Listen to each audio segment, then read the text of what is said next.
त्याने माझा चेहरा त्याच्या चेहऱ्याजवळ धरला आणि त्याचे ओठ हळूहळू माझ्या ओठांच्या दिशेने येत होते.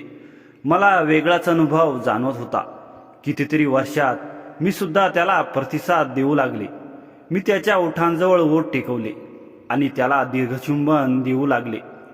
त्याने त्याचा हात माझ्या कमरेवर नेऊन मला जवळ ओढलं. बाई, मी तर पाणी पाणी झाले.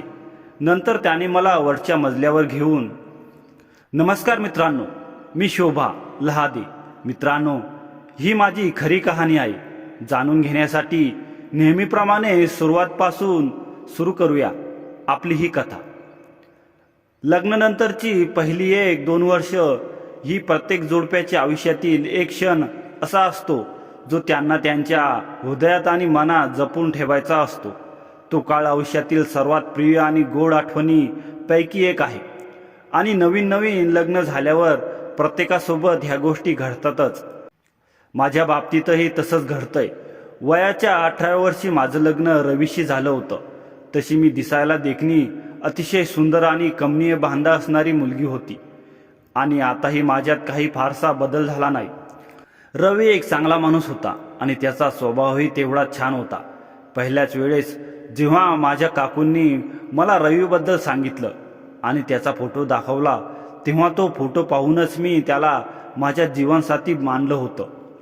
फोटोतच त्याचा देखणा चेहरा, उंची आणि मजबूत शरीर पाहून मी रवीसोबत लग्नाला होकार दिला होता. रवी एका बँकेत मॅनेजर होता. दोन्ही कुटुंबांनी मिळून आमचं लग्न ठरवलं. जसं मी त्याला पाहताच लग्नाच्या परवानगी दिली होती, तशी त्यानेही मला पाहताच पहिल्यांदाच लग्नाला होकार दिला आणि लवकरच आमचं दोघांचं लग्न झालं. मी आणि माझ्या पती रवी सोबत माझे नवीन आयुष्य सुरू करण्यासाठी माझ्या सासऱ्याच्या घरी आले. रवी आणि मी खूप चांगले आयुष्य जगत होतो. आम्ही दोघेही आयुष्याचा आनंद घेत होतो. आमच्या लग्नाच्या 1 आठवड्यात आम्ही एवढं फिरलो जेवढं मी माझ्या आतापर्यंतच्या आयुष्यात फिरले नव्हते. नवीन नवीन लग्न झाल्यावर घरी पाहुण्यांचीही तारंबळ बऱ्यापैकी राहायची. पण जेव्हा जेव्हा आम्हाला वेळ मिळायचा तेव्हा आम्ही एकमेकांसोबत हरवून जायचो. आयुष्याच्या सुखदुःखाच्या वाटेवर रवीने कधीच माझा साथ सोडली नाही. आमचा संसार गुणागोविंदाने नांदत होता. हळूहळू वेळ निघून गेला आणि सुमारे 2 वर्षांनी माझी मुलगी आशाचा जन्म झाला. आशाचा जन्म झाला तेव्हा आम्ही दोघेही खूप आनंदी होतो. आयुष्य आनंदाने चाललं होतं. आता आशा 7 वर्षाची झाली होती. पण मग काहीतरी अनपेक्षित घडलं आणि असं काही घडलं ज्याची मी कधीच कल्पना केली नव्हती. एक दिवस मी सकाळी 9 वाजता घरातील काही काम करत होती तेव्हा निरोप आला की माझा नवरा रवी ऑफिसला जात असताना कार अपघातात मला सोडून गेला. त्याच्या जाण्याने मला इतके दुःख झाले की मी हसणे आणि बोलणे थांबवलं. माझ्या सुखी जीवनात दुःखाचे डग भरून आले होते. रवीची आठवण येताच मी सतत अश्रू ढाळत राहिले. देवाचे नशीब कोण टाळू शकेल? नियती जे लिहिलं ते तर होणारच, असं म्हणून मी स्वतःला समजवत होते. आणि मी, रवी आणि माझी मुलगी आशाच्या आठवणीसह माझ्या आयुष्यात हळूहळू पुढे जाऊ लागले. आई बाबा आणि माझ्या कुटुंबातील सदस्यांनी मला दुसऱ्या लग्नासाठी खूप प्रोत्साहन देत होते. पण मला रवीच्या आठवणी सोडायच्या नव्हत्या म्हणून मी पुन्हा लग्न केले नाही. रवी एका सहकारी बँकेत नोकरी करत असल्याने मला रवीची नोकरी मिळाली आणि मी रवीच्या बँकेत मिळालेली नोकरी स्वीकारली आणि आशासोबत पुन्हा एकदा माझ्या आयुष्याची सुरुवात करायची ठरवली. जीवनसाथी गमावण्याचे दुःख तुम्ही समजू शकता. हळूहळू आशा ही मोठी होऊ लागली. शाळा, कॉलेज आणि कॉलेजनंतर तिने फॅशन डिझाईनचा कोर्स केला आणि तिला एका गारमेंट कंपनीत चांगली नोकरी मिळाली. मित्रांनो, माझी खरी कहाणी इथून पुढे सुरू होते. आशाच्या ऑफिसमध्ये राहुल नावाचा एक मुलगाही काम करत होता आणि तो तिच्यासोबत एकाच कंपनीत काम करत असल्याने हळूहळू आशा आणि राहुलची मैत्री झाली आणि दोघेही हळूहळू एकमेकांच्या प्रेमात पडले. आशा माझी मुलगी कमी आणि मैत्रीण जास्त होती. 14 वर्षापासून आशा माझी आणि मी आशाचा आधार म्हणून राहत होतो. त्यामुळे आशा माझ्यापासून काहीच लपवत नव्हती. माझ्याशी ती सर्व काही शेअर करत असे. जेव्हा मला राहुलबद्दल कळालं तेव्हा तिनेच मला त्याच्याबद्दल सांगितलं. मी राहुलबद्दल बोललेले आणि आशाला राहुलची माझी ओळख करून देण्यास सांगितलं. मी पण माझ्या मुलीच्या पसंतीला संमती दिली. बिगर बापाची लेक, लहानपणापासून जीवनात एवढं दुःख माझ्यासोबत तिनं सुद्धा बघितलं होतं, म्हणून तिच्या मर्जीला नकार देण्याची माझी हिंमत झाली नाही. 2 दिवस निघून गेले. मी आवरून बँकेत कामावर जाण्यासाठी निघाले. तेवढ्यात आशा म्हणाली, आई, आज राहुलने आपल्या दोघांनाही संध्याकाळी पॅराडाईज कॅफेमध्ये बोलवलं आहे. भेटायला राहुल तसा चांगला मुलगा होता, पण घराऐवजी कॅफेमध्ये बोलवणं हे मला जमलं नाही. तरीसुद्धा मी म्हणाले, ठीक आहे आशा, मी बँकेतून सुटल्यावर संध्याकाळी तिथे पोहोचेन, तू आधी जा. आशा हसली. ती खूप आनंदी दिसत होती. ठीक आहे आई, म्हणून ती आनंदित निघून गेली आणि मी माझ्या कामावर निघाले. दिवसभर मी कामात गुंग होते. संध्याकाळी 5 वाजता बँक बंद झाल्यावर मी थेट पॅराडाईज कॅफेमध्ये गेलो. राहुल आणि आशा तिथे एका टेबलावर माझी वाट पाहत होते. राहुलचा उंच कंबरडा आणि मनमोहक चेहरा पाहून मला अचानक रवीची, माझ्या नवऱ्याची झालेली पहिली भेट आठवली. तो रवी सारखा दिसत होता. काही अंतरावर बसलेला राहुल सूर्यासारखा चमकत होता. मी तिथे टेबलाजवळ पोहोचताच राहुलने हात जोडून माझे स्वागत केले आणि मला बसण्यास सांगितलं. मी राहुलकडे पुन्हा पुन्हा पाहत होते. माझी नजर त्याच्या आकर्षक चेहऱ्यावर हटत नव्हती. त्याच्यात कसली ओढ होती माहीत नाही. रवी माझ्या विचारात पुन्हा पुन्हा येत होता. मी आशा आणि राहुल सोबत बसलो. मी राहुलला आशाबद्दल विचारले. मी खूप प्रश्न विचारले आणि राहुलच्या उत्तरांनी समाधानही होऊन मी घरी परतलो. घरी आल्यानंतर आशा माझ्याकडे नजर लावून पाहत होती. मग मी तिला राहुलच्या पालकांना भेटायला बोलवण्यास सांगितलं. त्या रात्री मला झोप येत नव्हती. राहुलचा चेहरा माझ्यासमोर पुन्हा पुन्हा येत होता. मला रवीसोबत घालवलेले ते क्षण आठवू लागले.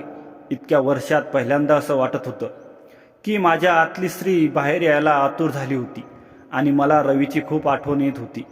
वर्षानुवर्ष मी एकटी राहत आले होते. आज मला आतून इतकी तीव्र इच्छा होत होती की मी कोणीतरी येऊन मला घेऊन कुठेतरी दूर सुखाच्या सागरात घेऊन जावं. वयाच्या 42 वर्ष, पण बघून भल्या भल्यांचे काळीज घायल होत होतं. मी अजूनही सुंदर आणि देखणी दिसत होते. थोडक्यात सांगायचं झालं तर माझं शरीर खूप सुंदर आहे. मुलींचं पालन पोषण करण्यात माझं वय कधी हातून निघून गेलं समजलंच नाही. कधी स्वतःसाठी नाही जगले, तरी पण आजही माझं स्वरूप हे उत्तम आहे. माझी मुलगी आशाही माझ्यापेक्षा कमी सुंदर म्हटलं तरी चालेल. आज अचानक राहुलमध्ये मला रवी दिसला होता. इतक्या वर्षात पहिल्यांदा माझ्यासोबत काहीतरी घडत होतं. त्या रात्री मला लवकर झोपच आली नाही. दुसऱ्या दिवशी राहुलला परत बघायचा विचार माझ्या मनात आला. ते कसं शक्य होईल, पण मी थोडा विचार केला आणि आशाला हाक मारली. आशा, ए आशा, कुठे आहेस ग? पोरी. आशा किचनमध्ये चहा बनवत होती. आवाज ऐकताच ती धावत बाहेर येऊन म्हणाली, हां आई, बोल, काय झालं? मी आशाला राहुलशी संपर्क साधण्यासाठी राहुलच्या पालकांशी बोलण्यास सांगितलं आणि पुढील 2 दिवसात मी राहुलच्या पालकांना भेटले. त्यानंतर दोन्ही कुटुंबांनी मिळून आशा आणि राहुलचे लग्न ठरवलं. मला दुःख आणि आनंद दोन्ही वाटत होती. माझी मुलगी ही आशा ही तिच्या प्रियकरासोबत तिच्या नवीन आयुष्यात प्रवेश करणार आहे याचा आनंद, आणि मी आता एकटी राहणार, मुलगी मला सोडून जाणार याचं दुःख. आशा आणि राहुलच्या लग्नाची तारीख 20 दिवसांनी निश्चित झाली. लग्नाची तयारी सुरू झाली होती. बघता बघता दिवस लोटत होते. आता लग्नाच्या 5 दिवस बाकी होते. आज सकाळपासून मला थोडे अस्वस्थ वाटत होते. कारण काय माहीत, तरी मी बँकेत जाण्याचा निर्णय घेतला आणि आशाला घरचं काहीतरी काम सोपवून मी बँकेत गेले. बँकेतही मला बरं वाटत नव्हतं. मला माहीत नाही की माझं पोट कसं बिघडलं आणि मी बँकेत जोरदार उलट्या केल्या. मला चक्करही येत होतं. मी आता बँकेतून घरी जाण्याचा निर्णय घेतला आणि माझ्या आजाराबद्दल बँक मॅनेजरला सांगितल्यानंतर मी बँकेतून घरी जाण्यासाठी निघाले. माझा जीव घुटल्यासारखा होत होता, म्हणून मी दवाखान्यात जाण्याचं टाळत वाटेत एका केमिस्टच्या दुकानातून औषध विकत घेतलं आणि घरी आले. फ्लॅटच्या 2 चाव्या असल्याने एक माझ्याकडे आणि दुसरी आशाकडे होती. मी जाऊन माझ्या चाबी घेऊन फ्लॅटचा दरवाजा उघडला आणि पाहिलं तर संपूर्ण घर अस्वस्थ झालेलं होतं. मला काही समजत नव्हतं. मी घाबरले आणि फरशीवर बघितलं तर काही कपडे जमिनीवर पडले होते. मला खरोखर आश्चर्य वाटत होतं की हे सर्व कपडे कोणाचे आहे आणि इथे कोण कोण आहे. आशा तर यावेळी तिच्या ऑफिसमध्ये असावी. घरात चोर आले तर नाही ना. अचानक माझ्या मनात 100 प्रश्न येऊ लागले. कपडेही जमिनीवर पडले होते. मी दचकले. नेमकं काय गोंधळ आहे मला कळत नाही. एका अज्ञात भीतीने मी हळूहळू बेडरूमकडे जाऊ लागले. दार थोडे उघडे होते. आत मंद प्रकाश पडला होता. आतला दृश्य पाहून मी थक्क झाले. माझ्या डोळ्यांवर विश्वास बसत नव्हता. आतमध्ये आशा आणि राहुल होते. आशा कामावर आज गेलीच नव्हती. ती फक्त बस स्टॉपवर जाऊन परत घरी आली होती. मी बाहेर उभी राहून त्या दोघांकडे पाहत होते, कारण दोघेही दुसऱ्या बाजूला तोंड करून उभे होते. मी मनात विचार करू लागले की हे दोघे 5 दिवसांनी लग्न करणार आहेत. माझे डोळे रागाने लाल झाले. तरीही त्यांना स्वतःवर नियंत्रण ठेवता आले नाही. मी जोरात ओरडले आणि म्हणाले, आशा तू काय करत आहेस? अचानक माझा आवाज ऐकून आशाला धक्का बसला आणि ती डोळे मोठे करून माझ्याकडे पाहू लागली आणि म्हणाली, आई आई तू. माझा मोठा आवाज ऐकून राहुलही अचानक घाबरला आणि आशा दोघेही मला अचानक पाहून त्यांना धक्काच बसला. कधीच वाटलं नव्हतं की यावेळी घरी येऊन शकेल. माझा राग अनावर झाला होता. मी नाक फुसकारलं आणि तिथून दुसऱ्या खोलीत येऊन बसले. काही वेळाने आशा माझ्याकडे आली, पण कदाचित राहुल माझ्याशी न बोलता निघून गेला. ती माझ्याजवळ आली. तिच्या डोळ्यात अश्रू होती. ती माझ्याजवळ येत म्हणाली, आई मला माफ कर. आशा रडत होती आणि हात जोडून माफी मागत होती. मी डोकं खाली ठेवून बसले होते. मी माझं डोकं वर केलं आणि आशाच्या गालावर जोरात थप्पड मारली. मला तिचा राग खूप आला होता. तो 5 दिवसही वाट पाहू शकत नाही का? मी रागात विचारलं. आशा म्हणाली, आई मला माफ कर. ही माझी चूक आहे. राहुलला कंपनीतून मी बोलवलं.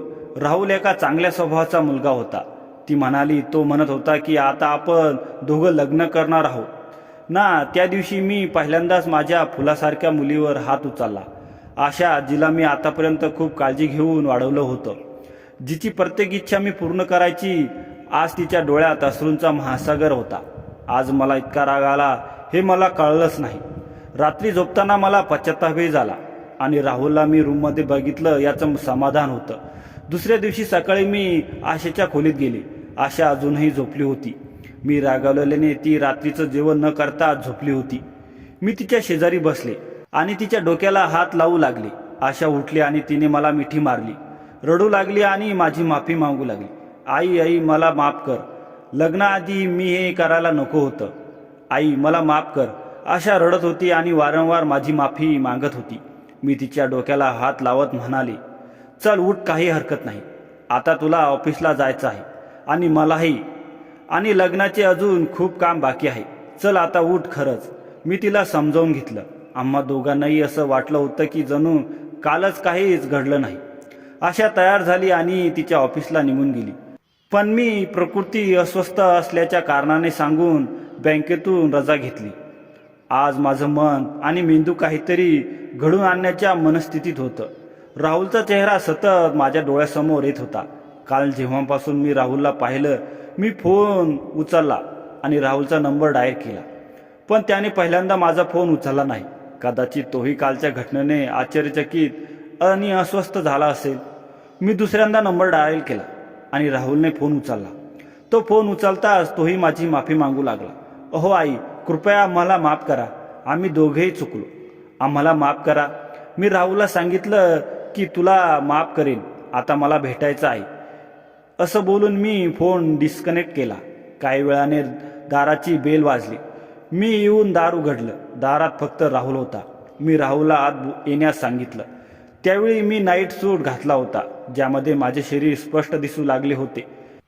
राहुल आत येताच त्याने माझे पाय धरले आणि त्याला माफ करायची विनंती करू लागला. मी राहुलला उचललं आणि म्हणाले, मी तुला माफ करेन. पण राहुल, पण काय? आई, मी थोडं हसून म्हणाले, वेळ आली की मी सांगेन, आणि त्याला चहापाणी करून रवाना केलं. माझा प्लॅन जरा वेगळाच होता. राहुलमध्ये मला माझ्या नवऱ्याची छवी दिसत होती. संध्याकाळी आशा घरी आली. मी माझ्या खोलीत टीव्ही बघत बसले होते. ती माझ्याजवळ आली, म्हणाली, आई, तुला एक बातमी सांगायची आहे. मला प्रमोशन मिळालं आहे आणि कामासाठी नवीन शहर. मला कळलं नव्हतं की काय करावं, कारण लग्न 4 दिवसांवर येऊन ठेपलं होतं. म्हणून मग मी राहुलला फोन केला आणि सांगितलं. त्यांनी होकार दिला. म्हणाला, लग्न झाल्यानंतर आपण दोघेही जाऊ. मी पण माझी बदली करून घेतो. मला हे जरा विचित्र वाटलं आणि या गोष्टीचं नवलही वाटलं. मी माझ्या मुलींना मला सांगण्याआधी राहुलला सांगितलं. मी हा विचार करत होते तेवढ्यात आशा आली, म्हणाली, अगं आई, राहुल म्हणाला की आपण आईची बदली करून त्यांनाही आपल्यासोबत घेऊन जाऊ. काय खरंच राहुल असं म्हणत होता? मी आशाला विचारलं. हो ग आई. एवढं बोलून ती आनंदात उठून तिच्या खोलीकडे गेली. बघता बघता दिवस लुटले. राहुलचं आणि आशाचं लग्न पार पडलं. आशा सासरी गेली आणि मी आता पूर्णपणे एकटी झाले. एवढं मोठं घर आणि मी एकटी. लग्नाला जवळजवळ 1 महिना उलटून गेला. ठरल्याप्रमाणे आशा बदली करून पुण्याला शिफ्ट झाली. राहुल सोबत मला आशापेक्षा जास्त आठवण राहुलची येत होती. तसं आशा आणि राहुल सोबत माझं दररोज फोनवर बोलणं होत होतं. मुलगी आनंदात तिच्या संसारात तरली होती. मी तिला पुण्याला येण्यासाठी विनवणी करत होते, पण मला त्यांच्यामध्ये तिथं राहायला जाणं योग्य वाटत नव्हतं. अखेर एक दिवस मला राहुलचा फोन आला. त्यांनी सांगितलं की आशाला कंपनीच्या एका प्रोजेक्टसाठी अमेरिकेला जायचा चान्स मिळाला आहे. हे ऐकून मला खूपच आनंद झाला. आशाही खूप आनंदी होती. मी विचारलं तर माहीत झालं की या प्रोजेक्टसाठी तब्बल 2 महिने तिला तिथेच राहावं लागणार आहे. तोपर्यंत राहुल एकटाच घरी असेल. त्याला कामावर जावं लागतं. घरचे सर्व काम करण्यासाठी आशाने मोलकरीण ठेवली होती. तरी सुद्धा दोघांची इच्छा होती की मी तिथे जाऊन राहावं. शिवाय मलाही संधी मिळाली होती राहुल सोबत राहायची. त्यांनी खूप विनवणी केल्यानंतर मी होकार दिला आणि बँकेत माझ्या सिनियर लोकांशी बोलून माझी बदली पुण्याला करून घेतली. त्यांनीही मला भरपूर मदत केली आणि दुसऱ्या दिवशी पुणे गाठलं. पोहोचून मी सर्वांची भेट घेतली आणि आशाला संध्याकाळी वाटी लावलं. पण दिवसभर मी नोटीस केलं की राहुल मला चोरून चोरून लपून बघत होता. आशाला एअरपोर्टवरती सोडून राहुल आणि मी घरी परतलो. घरी येऊन राहुल आणि मी भरपूर गप्पाही केल्या आणि जेवण करून झोपायला गेलो. मला अजिबात झोप येत नव्हती. एवढं एकटं खडतड जीवन जगणारी मी राहुलला बघताच विरघळून जात होती. त्याच्या स्वज्वल चेहरा व शांत स्वभाव माझ्या मनात त्याच्याविषयी आदर उत्पन्न करत होता. शिवाय तो माझी काळजीही करत होता. माझ्या मनात वेगळ्या हालचाली सुरू होत होत्या. आशा लहान असताना तिचे बाबा गेले. मी एकटीच्या जगाला तोंड देत जगत आहे. या असल्या जीवनाने मी खूप असह्य झाले होते. मला कुणाचाच मानसिक आधार नव्हता. कुणाजवळ आपलं सुखदुःख सांगावं कसं कोणीच नव्हतं. माझ्या आयुष्यात असं माझं आयुष्य चालू होतं. घुमसटत पुण्यात येऊन आता 25 दिवस झाले होते. राहुल सकाळी 9 वाजता त्याची बाईक घेऊन निघायचा आणि मी रोज सकाळी 10 वाजता चौकात जाऊन रिक्षाने माझ्या कामावर जायची. एक दिवस असंच राहुल मला विचारलं, काय हो आई, असं काय चालू आहे? मग तुमचं काम सगळं व्यवस्थित चालू आहे ना? कसल्या प्रकारची काही अडचण तर नाही ना? अडचण कसली? छे छे, तसलं काही नाही. झाली तर फक्त रिक्षाची. कधी लवकर मिळतो तर कधी उशिरा. अहो मग मला आधी सांगायचं ना. खरं तर मला सांगायचं पाहिजे होतं. तसंही तुम्ही रोज चौकापर्यंत पायी चालत जाता. तो चौक आपल्या घरापासून 1 किलोमीटर अंतरावर होता. मी म्हणाले, अरे राहुल, बरंच आहे की मग दररोज चालल्यावर प्रकृती चांगली राहते माणसाची. अच्छा, काही पण असो, आता उद्यापासून मी सोडणार माझ्या बाईकवरून तुम्हाला. असं म्हणत तो तिथून निघून गेला. परत दुसऱ्या दिवसापासून तो मला बाईकवरून बँकेत ने आण करत होता. बोलून चालून राहुल चांगला होता. तो रोज माझ्याजवळ येऊन एवढ्या आपुलकीने बोलायचा. यायचा. असंच रोजचं आमचं बोलणं चालू होतं. मला बँकेत सोडल्यावर दुपारची सुट्टी तो मला कॉल करून माझ्याशी प्रेमाने बोलायचा. माझी आपुलकीने चौकशी विचारपूस करायचा आणि बघता बघता बोलण्यात बरेच दिवस सरून गेले. एक दिवस राहुलने मला बँकेत सोडलं. आत जाणार होते तेवढ्यात त्याने मागून आवाज दिला. मी मागे वळले. तो बाईकवरून उतरून माझ्याजवळ आला. मी गेटवर उभी होते. तिथे आजूबाजूला कुणी नव्हतं. वॉचमॅन होता, पण तो त्याच्या कॅबिनमध्ये होता. राहुल म्हणाला, ऐका ना, मला एक सांगायचं होतं. तुम्हाला सांगू का, हो का नाही? तो म्हणाला, नको, राहू द्या, तुम्हाला वाईट वाटेल. अरे नाही ना, सांग. मला नाही येणार तुझा राग. नंतर पुढे तो म्हणाला, शोभा, मला तू खूप आवडतेस. मी तुला पहिल्यांदा पाहिलं तेव्हापासून मी तुझा वेडा दिवाना झालो होतो. पण बायकोची आई म्हटल्यावर कसं सांगणार म्हणून आता सांगतोय. त्याचं असं बोलणं ऐकून मी तर आधीच लाजलेच, कारण कुठेतरी मनापासून तो मला आवडायला लागला होता. मी पण मान्य केलं, हो राहुल, तू मला खूप आवडतो. पण माझं उत्तर ऐकून तर तो खूप खुशच झाला. त्याला तर वाटलं होतं की मला मिठीत घ्यावं. पण आम्ही बँकेच्या बाहेर उभं होतो. नंतर मात्र राहता आलं नाही. मी राहुलला एक प्रश्न केला, आशाशी तुझं लग्न झालेलं आहे, मग तरी देखील मी तुला का आवडते? तुझ्या बायकोवर तुझं प्रेम नाही का? त्यावर राहुल म्हणाला, हो, माझं पण लग्न आज झालं आहे, पण माझी बायको माझ्या भावना अजिबात समजून घेत नाही. ती फक्त तिचं काम आणि तिच्या मैत्रिणी, सुट्ट्या तर शॉपिंग यातच गुंग असते. राहुल हे सगळं आशाबद्दल बोलत होता. आपुलकी, काळजी तुझ्या बोलण्याहून मला मिळाली, म्हणून तू मला आवडतोस. त्याचं बोलणं ऐकून मला कळालं की तो खरंच खूप एकटा आहे.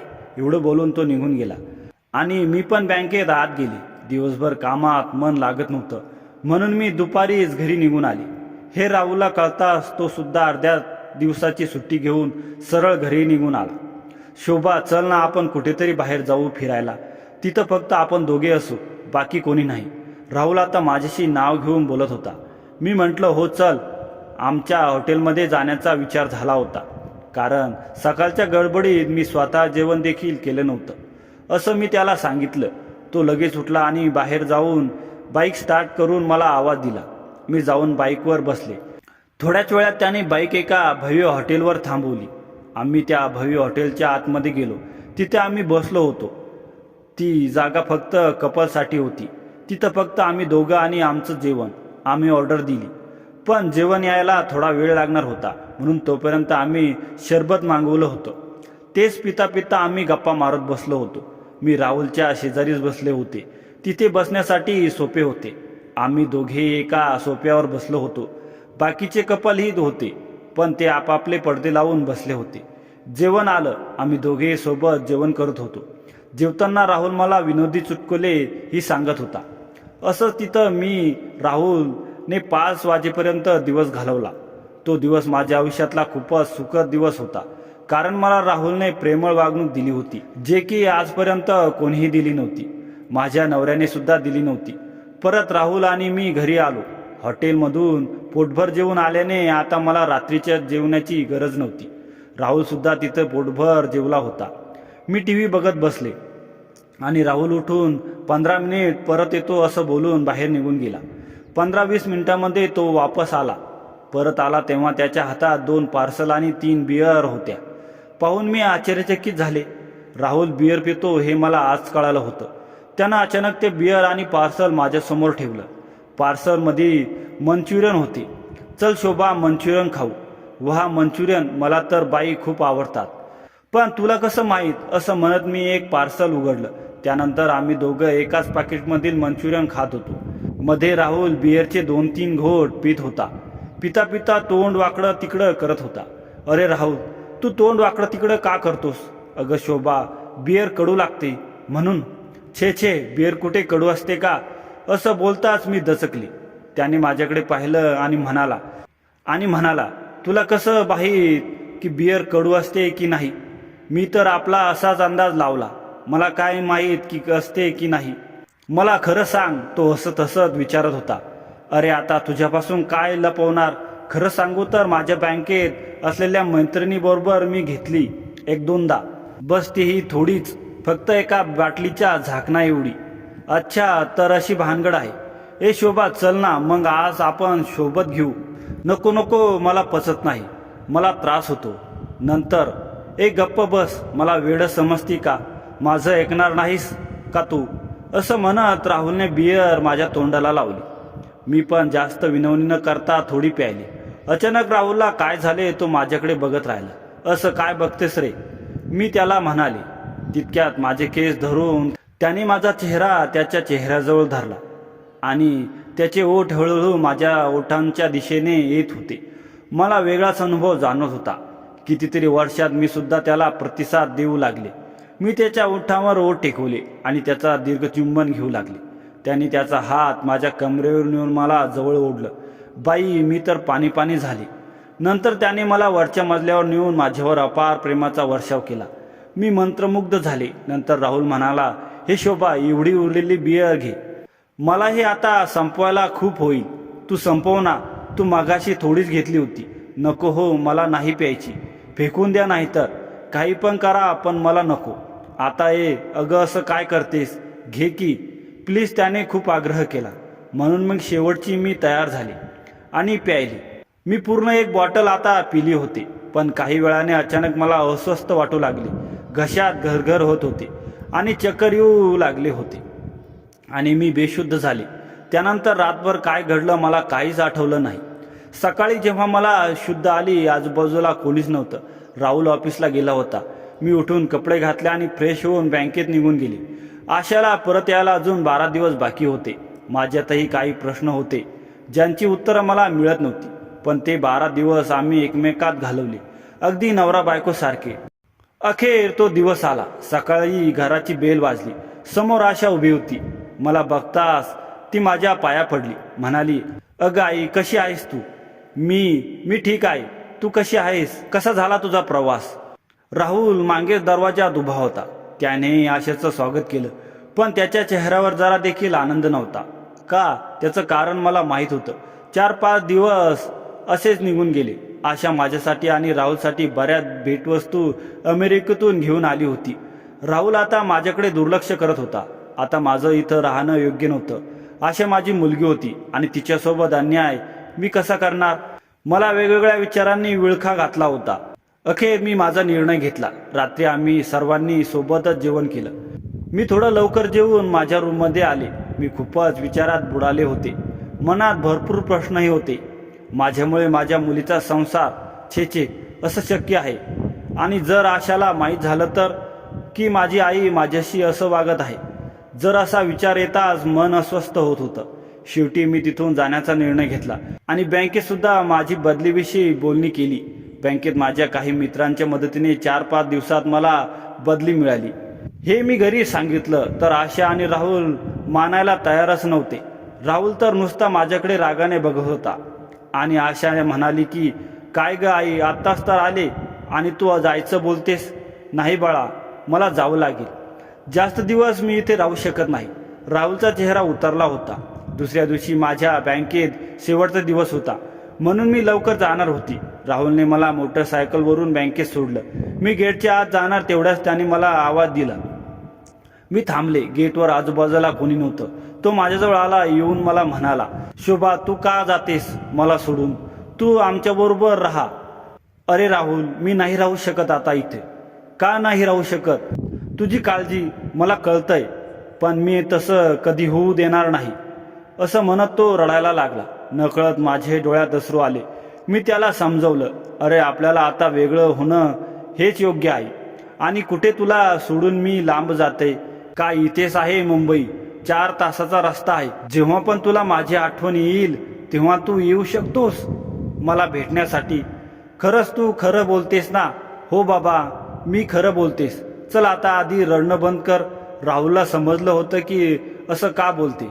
तो समजदार होता, परत तो माझ्याशी काही बोलला नाही.